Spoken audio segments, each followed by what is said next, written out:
छत्तीसगढ़ में बीएड के शिक्षकों पर खतरा मंडरा रहा है। पिछली सरकारों में नोटिफिकेशन जारी होने के बाद हाईकोर्ट की ओर से उसे निरस्त कर दिया गया। लगभग 4000 बीएड के शिक्षकों की नौकरी अधर में लटकी हुई है, जिसको लेकर शिक्षक अपनी मांगों को लेकर शिक्षा मंत्री बृजमोहन अग्रवाल के यहां पहुंचे थे। इस दौरान हमारे संवाददाता लविंदर पाल सिंघोत्रा ने शिक्षकों से खास बातचीत की है।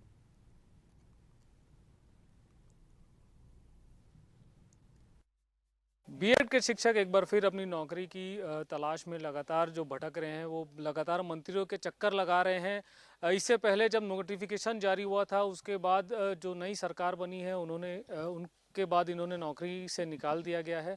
कुछ शिक्षक लोग यहाँ मौजूद हैं। बृजमोहन अग्रवाल जो शिक्षा मंत्री है, उनके बंगले पहुँचे हैं। लगभग सभी जिलों से यहाँ शिक्षक पहुँचे हैं, बीएड के लोग हैं ये। हम उनसे बात करते हैं। आप मंत्री बंगले पहुँचे हैं बृजमोहन अग्रवाल जी के यहाँ, क्या कुछ बात हुई, क्या कुछ कहा उन्होंने? पूर्व में मंत्री जी ने हमें मौखिक आश्वासन दिया हुआ है कि आपके हितों की रक्षा होगी, लेकिन चूंकि न्यायालय का निर्णय आ चुका है और हमारे पास वक्त बहुत कम बचा हुआ है, तो हम राज्य शासन से अनुरोध कर रहे हैं कि स्वयं न्यायालय के समक्ष जाकर के हमारा हित रखे, हमारा पक्ष रखे।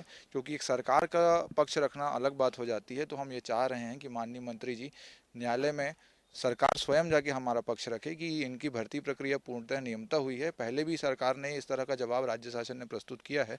अभी भी शासन को यह प्रस्तुत करना चाहिए कि भर्ती पूरा नियम पूर्वक हुई है, उसमें कहीं कोई गड़बड़ नहीं है। सिर्फ एक डेट जो है 11 अगस्त, उसके वजह से नौकरियां जो है लोगों की अधर में आ गई हैं। 7 महीने 8 महीने की सेवाएं दे चुके हैं और जो भी राज्य शासन ने निर्देश दिए 7-8 महीनों के दौरान पूरा प्राणपण से इन्होंने शिक्षकों ने किया है और अपनी योग्यता साबित की है। और ये पढ़ लिख करके रैंक ला करके बने हुए शिक्षक हैं। और अचानक ही सिर्फ एक डेट के आगे पीछे होने से कि अपॉइंटमेंट कब हुआ, अपॉइंटमेंट जो होता है वो राज्य शासन का प्रशासनिक निर्णय होता है। चूंकि हमारा सिलेक्शन 2 जुलाई को हो चुका था, जो 11 अगस्त से पहले की डेट है। अब प्रशासनिक निर्णयों के चलते हमारा जो अपॉइंटमेंट है वो भले 11 अगस्त के बाद गया, लेकिन उसमें जो भर्ती के दौरान शामिल हुए अभ्यर्थी हैं उनकी कहीं कोई गलती नहीं है। उनका रिजल्ट और मेरिट लिस्ट 2 जुलाई को बन चुका था। उन्होंने पढ़ाई की, मेहनत की।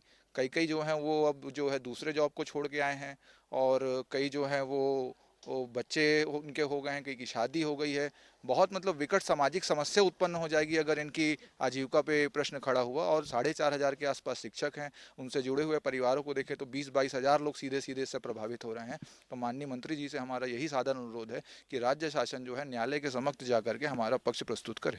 कुछ जो कैंडिडेट्स थे वो सरकारी नौकरी में भी थे, वो छोड़कर भी उन्होंने यहाँ पर ज्वाइनिंग की है। इसके अलावा बहुत सारे लोग ऐसे थे जो प्राइवेट सेक्टर में भी बहुत अच्छी अच्छी पोजीशन में थे, लेकिन गवर्नमेंट जॉब की एक जो सिक्योरिटी होती है उसके कारण वो छोड़कर यहाँ ज्वाइन हुए हैं। और कुछ लोगों के साथ, जैसे मैं खुद, मेरी एज लिमिट हो गई है, अब मैं नेक्स्ट किसी एग्जाम के लिए अपीयर भी नहीं हो सकती, और ऐसे बहुत सारे लोग हैं। तो हम सब के सामने आजीविका का प्रश्न तो सबसे बड़ा है, उसके साथ ही साथ इमोशनल फैक्टर और जो सामाजिक दबाव है हमारे ऊपर, तो वो अभी सबसे ज़्यादा हो गया है। क्योंकि मतलब हर कोई जिसको पता चल रहा है फ़ोन करके या पर्सनली मिलके एक ही बात पूछता है, अब आपका क्या होगा, अब आप क्या करोगे। मतलब हम इतने ज़्यादा ट्रॉमा में और प्रेशर में हैं कि समझ नहीं आता है कि क्या होगा। यदि हमको 11 अगस्त के पहले हमारी काउंसलिंग प्रक्रिया करा दी जाती, हमको हमारा डॉक्यूमेंट वेरिफिकेशन हो जाता, तो हमको 11 अगस्त से पहले नियुक्ति मिल जाती। लेकिन वो सुचारू रूप से हो नहीं पाया और इसमें हमारी कोई गलती नहीं है। तो सरकार को यही बात न्यायालय में रखनी चाहिए, इसी संदर्भ में सरकार को बात रखनी चाहिए ताकि हमारा पक्ष मजबूती से रखा जा सके। तो ये थे बीएड के कुछ शिक्षक लोग, जिनका कहना था कि इन्होंने अपना काम समय पर किया, लेकिन शासन द्वारा जो नोटिफिकेशन जारी हुआ और जो भर्ती की डेट थी, जो एडमिशन की डेट थी, उसमें देरी करने की वजह से इनकी नौकरी पर बनाई है। अब देखने वाली बात होगी कि सरकार इस पर क्या एक्शन लेती है, और हाई कोर्ट पे क्योंकि ये मामला है, अब उन पर उनका क्या डिसीजन होता है। कैमरामैन दीपेश के साथ लविंदर पाल सिंघोत्रा, एशियन न्यूज़।